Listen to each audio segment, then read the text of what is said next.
Iain Lees-Galloway. Thank you very much, Mr Chairman. The Minister of Finance, in his contribution, spoke about New Zealand's growth rate and it being the 5th highest in the OECD.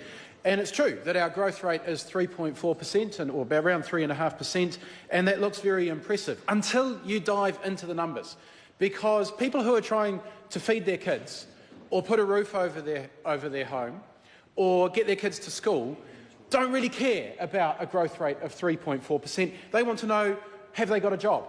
And we've got an unemployment rate of 5.2% and increasing under this national government. We've got 90,000 young people who are not in work or education. And we've got the lowest rate of home ownership since the 1950s. And a stat that I found staggering is that in 1991, 1 in 4 25-year-olds in New Zealand owned their own home.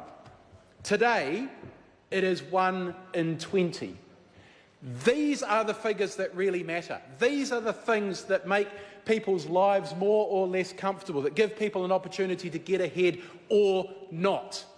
So the Minister can crow as much as he likes about the growth rate, but the truth is, for far too many New Zealanders, a growing number of New Zealanders, life has gotten progressively tougher under this government. Now, why is that? If we've got such an amazing growth rate, why is it that people are struggling so much? Well, the fact is that if you look at GDP growth per capita, it is anemic, and that is the nicest thing I can say about it.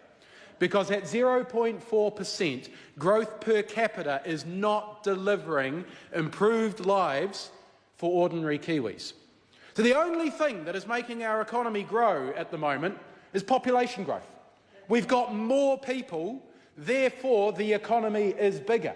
But on a per-person basis, in terms of what the economy actually delivers for people, have they got a roof over their head, have they got food on the table, have they got a job to go to, this national government fails to deliver year after year after year, and it's only getting worse.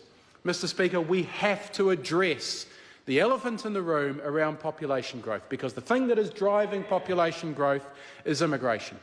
Now, immigration has always been important to New Zealand. When new migrants bring skills that help make New Zealand more prosperous, everybody wins. When we get those skills and we grow our economy and we grow innovative businesses that pay higher wages, people are better off.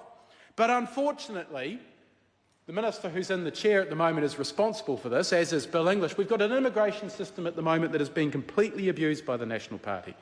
They are using it to bring in vulnerable workers who are exploited by poor employers. This government is subsidising bad employers by giving them the opportunity to employ migrant labour and then failing to enforce basic employment law, allowing new migrants to be exploited, not getting them paid properly, not getting them paid for all the hours that they work, not getting their holiday pay, not getting fair terms and conditions around health and safety. Under national, rogue employers exploit migrant workers and they get away with it because we simply do not have a labour inspectorate that is sufficiently and adequately resourced to be out there in the areas that use a large amount of migrant labour to ensure that basic employment law is being adhered to.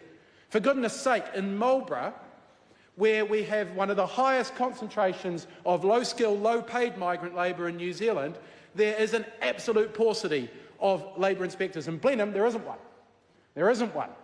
And yet we've got vulnerable, exploitable migrant workers crying out for an opportunity to actually raise their concerns about their employment situation, but there's nobody there to actually deal with it. And that's deliberate from this government, because it helps keep wages down, it helps keep conditions at work down. And that's not just bad for the migrant workers, but it's bad for everybody else.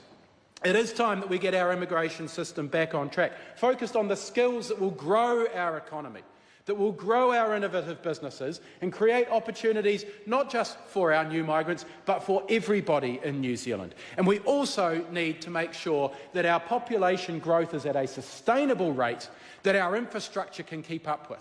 The fact that we don't have enough houses, the fact that we have a transport system that is absolutely clogged up, the fact that we don't, people can't get into the hospital or into schools, is the fault of the government because it has failed to invest in infrastructure.